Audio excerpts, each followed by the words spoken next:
my name is Mars. You can call me MG if you would like, and today I have for you my September wrap-up and October TBR. It's a very exciting one because in September I was participating in the Magical Readathon, so I had a lot of books on my TBR for that. Next month I will be participating in Laudathon, which is a readathon I myself am hosting, so I've got a set TBR going on for that. But then there's also just other obligation reads like book clubs and reading challenges and all that fun stuff. So we have so many books to get through in this video. We're going to start off, as always, with my wrap-up. So let's get started talking about all the books that I've read in September.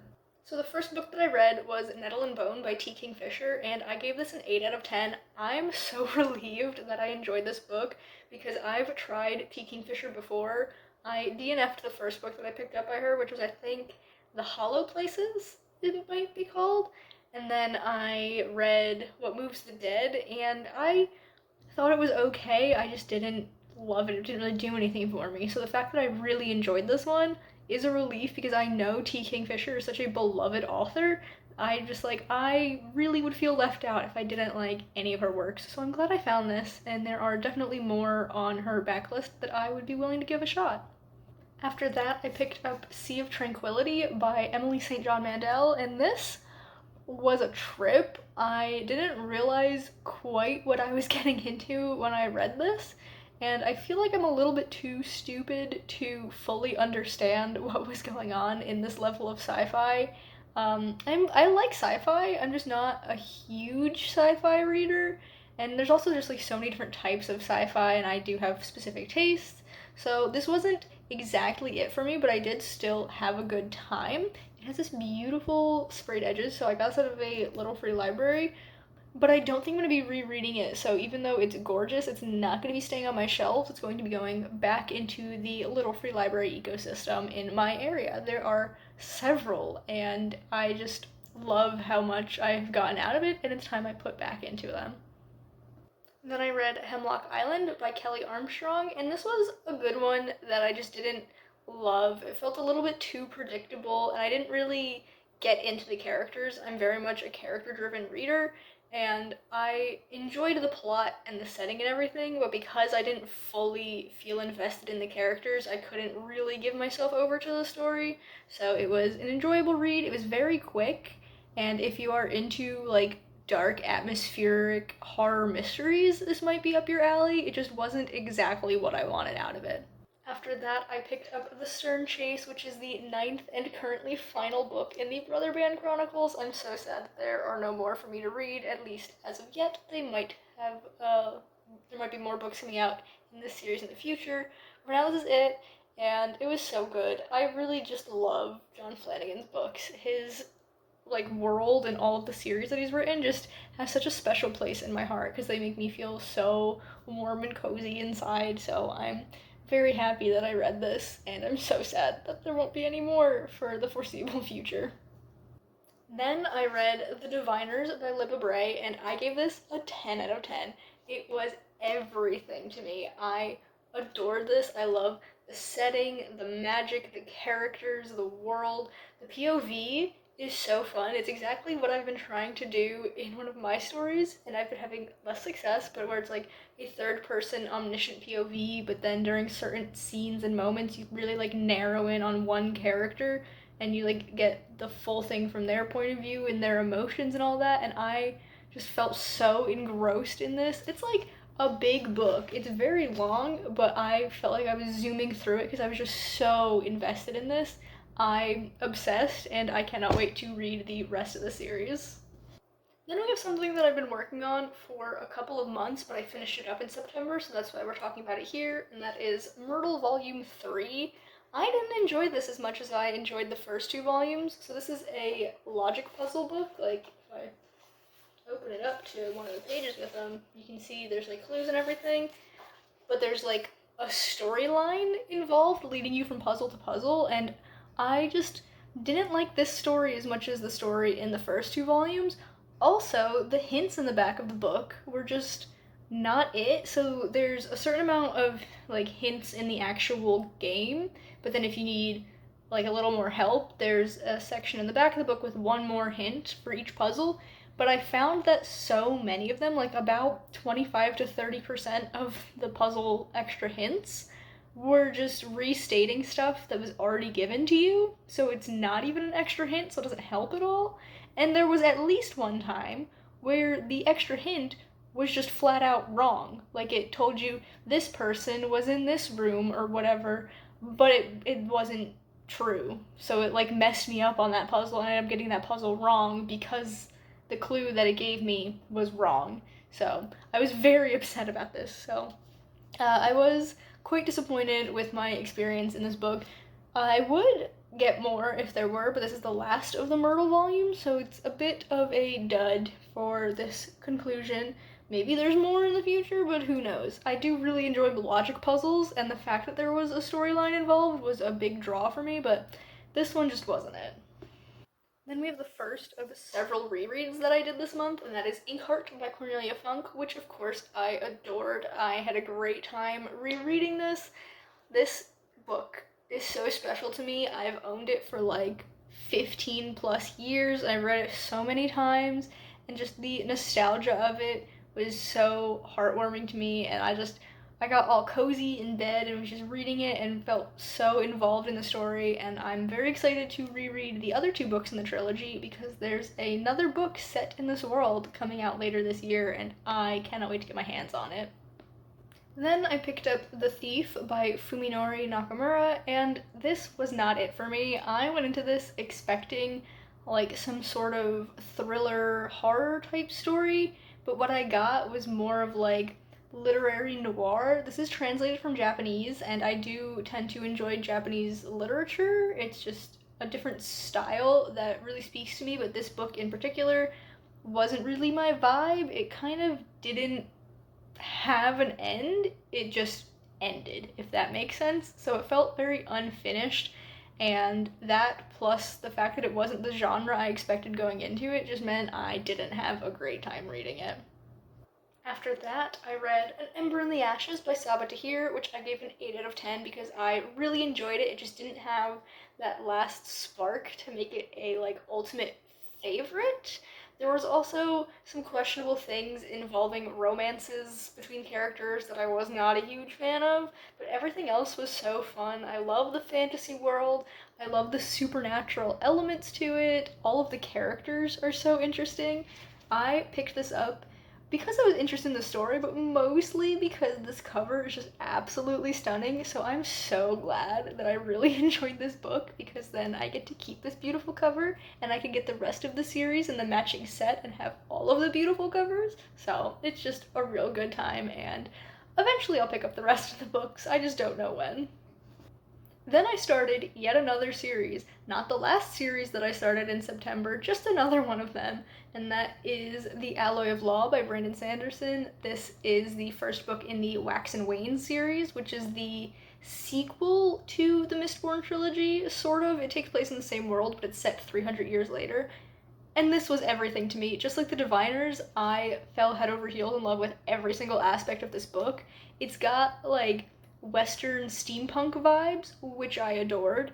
It's got magic in it because it's fantasy, and like I've read the Mistborn series, so I already knew I liked the magic system. That was so good.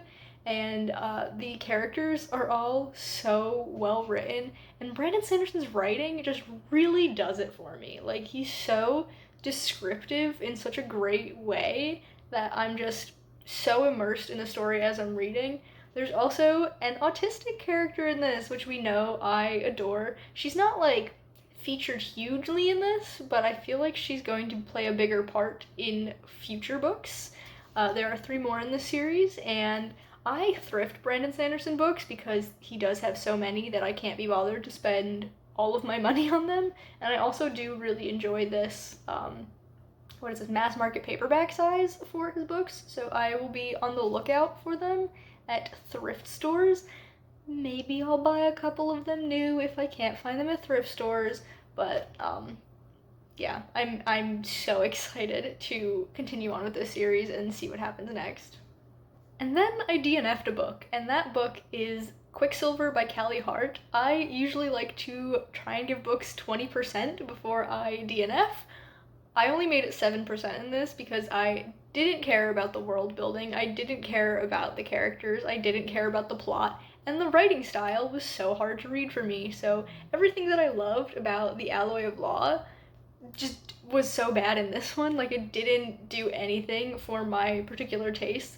While I was reading, I found myself having to reread whole sentences and paragraphs and pages just to try and figure out what was going on, because for some reason the writing style was just so confusing to me and I just could not get into it. And I'm like, I'm not going to do this to myself. It's a super long book and I'm not going to force myself to read it if I'm not connecting with it. So I did DNF it. The book I picked up after that was The Fairy Tale Detectives by Michael Buckley. This is book one in the Sisters Grimm series, and it was a reread for me. I read this series a long, long time ago when I was a child, but this was the Nostalgia Train book club pick for the month, so I had to pick it up, and I had a great time. It was very fast-paced, very short. I think I read it all in one day, maybe like a day and a bit, I don't remember. But it's very fun, and I'm very intrigued to see where it goes because I do remember who the big bad of the whole series is, but I don't really remember any plot stuff that happens. So I'm thinking I'm gonna continue on with this series just to see what finds out because I'm curious. Then I read two Emily Lloyd Jones books back to back, and they are The Drowned Woods and The Bone Houses. The Bone Houses being my favorite book of all time. I reread it every September, and this year I read it on my birthday exactly. So I had a wonderful time. The Drowned Woods I do also really love, just like a smidge more than, or a smidge less than The Bone Houses, I should say. Still a fantastic book if you like fairy tale vibes and fun fae magic and strong female characters, as well as representation of like different sexualities and disabilities. These books are for you. There's another book set in this world coming out in October. It's called The Wild Huntress. I'm so excited for that. You guys have no idea. I'm like vibrating, waiting to get it in my hands. I want to read it so bad because of how much I love these books. So, rereading this was a wonderful time.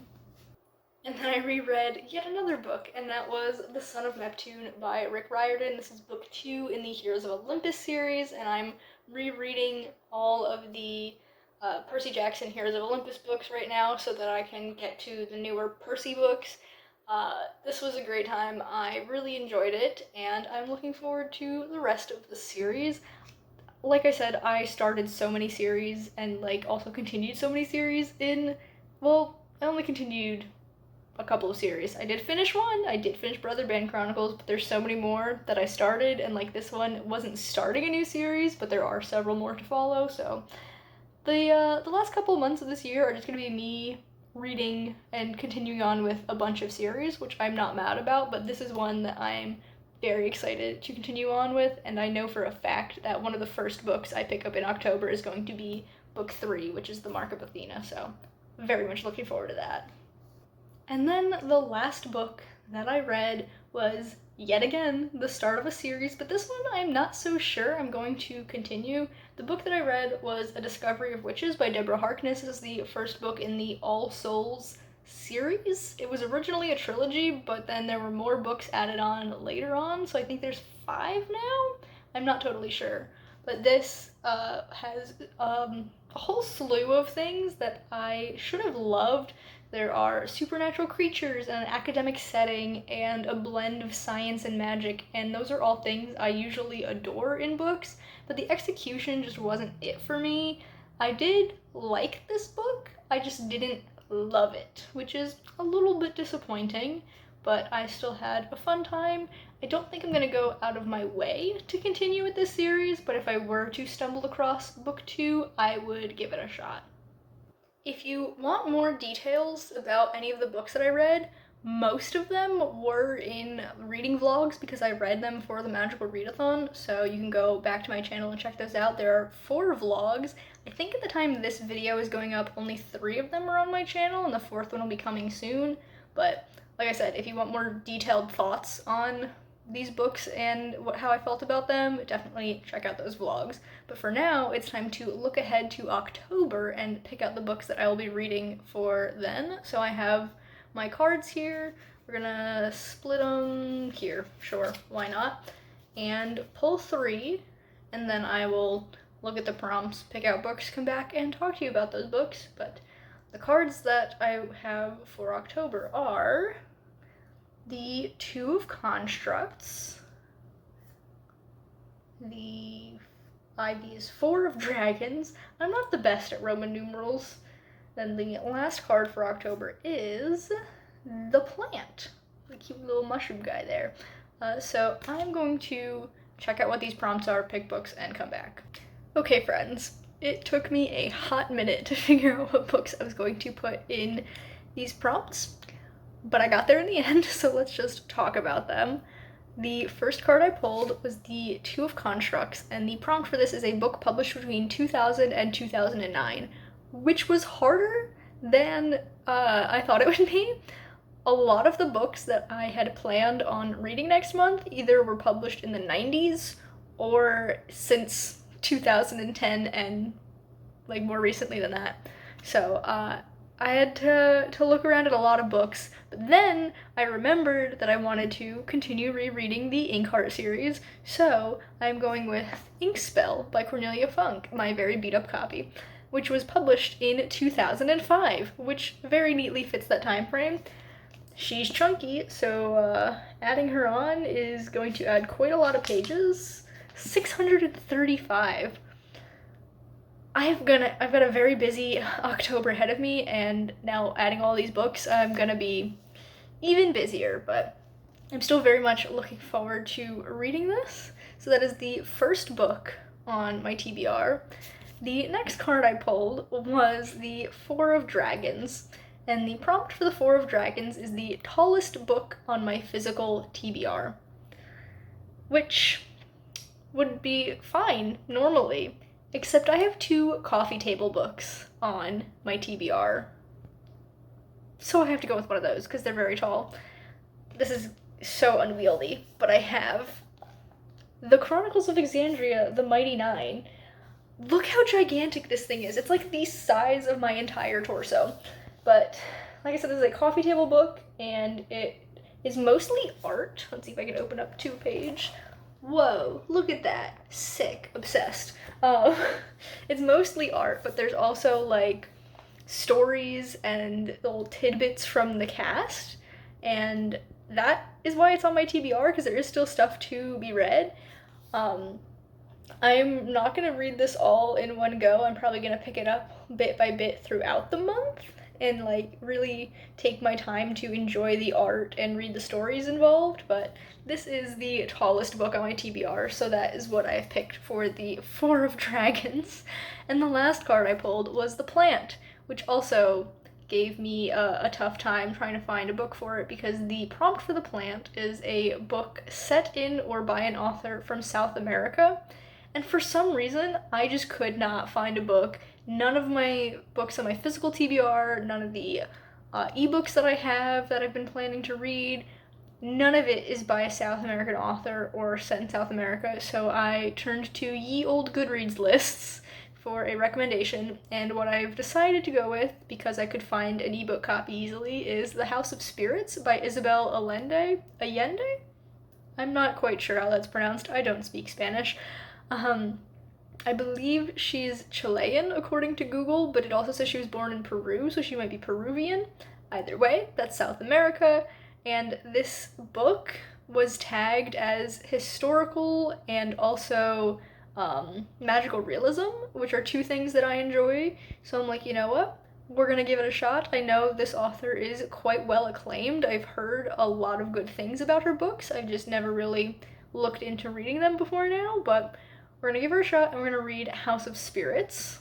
So those are the 3 books officially on my TBR. Unfortunately, they are not any books that I was planning on reading for Laudathon or my book clubs and reading challenges, so I did add more pages to the amount that I have to read next month, but it's fine. I do read a lot, so I have no doubt that I will get through them, and hopefully I really enjoy them. But we have now come to the end of this video, so if you've enjoyed it, be sure to give it a big thumbs up. You can subscribe to my channel for more content, and then we'll see you guys in the next one. Bye, everyone!